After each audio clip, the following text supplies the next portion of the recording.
Philip Croft, and this is my T150 Global Learning Project video, video 1. My participant is Sterling, who is a Grand Rapids Community College student who immigrated from Haiti with her family when she was 11. Due to wanting to do something more associated with my culture, or at least things I'm interested in, being that I'm a secondary education major in social sciences, I decided that a visit to the Grand Rapids Public Museum was more suitable than just making dinner for her, so I did deviate from my initial planned video a little bit. I asked her and she confirmed that she had not been to the public museum before, so that was a good thing. And being that admission is free for Grand Rapids Community College students and staff, that helped me to decide that it was a suitable place to immerse Sterling in culture that I identify with. A major exhibit at the museum is the old Grand Rapids, kind of like a little version of the town, not the quarter scale version set in the 1890s. Going through it, we both related how it would be weird to go to little stores and buy things like groceries and housewares rather than just going to Meijer or Walmart and being able to get everything in one store while having a large selection of goods like that, like we're used to today.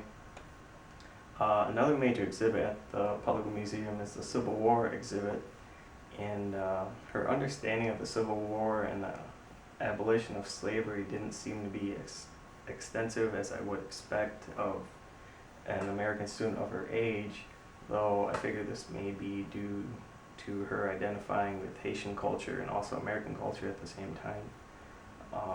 I pointed out like a medical kit of a Civil War doctor and how a soldier may have had to have a limb amputated without anesthesia and something just held down by other men while having a limb sawed off.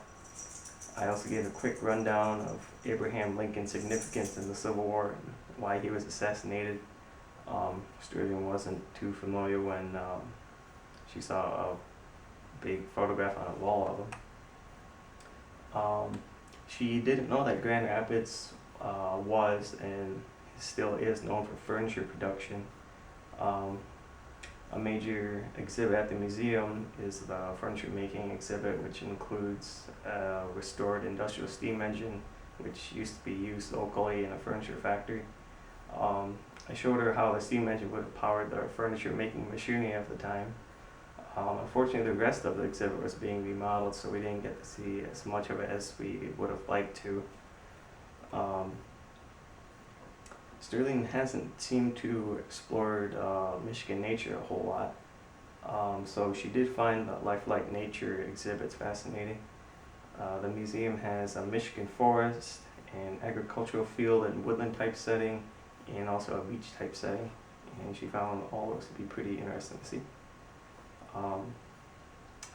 Reflecting on this, I really didn't know what to expect. Sterling agreed on visiting the museum, but I didn't know if she was interested at all in historical museums.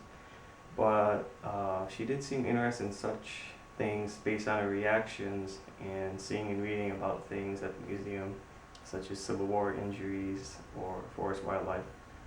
She did ask to get copies of the photos that I took and that I showed in this video, so she did seem to be pretty interested in it. Based on that, I think it was a good way of immersing Sterling and someone else of another culture in something that I'm interested in, history primarily, and a culture I identify with.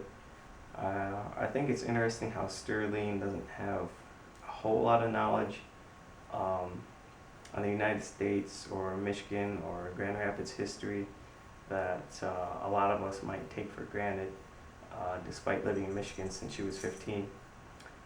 This kind of goes along with the idea of misconceptions and how teachers should not assume that students possess so-called common knowledge regarding historical or social topics. But that's about it. I thought it was a really good experience, and looking forward to the future immersion videos, and yeah, we'll see how that goes.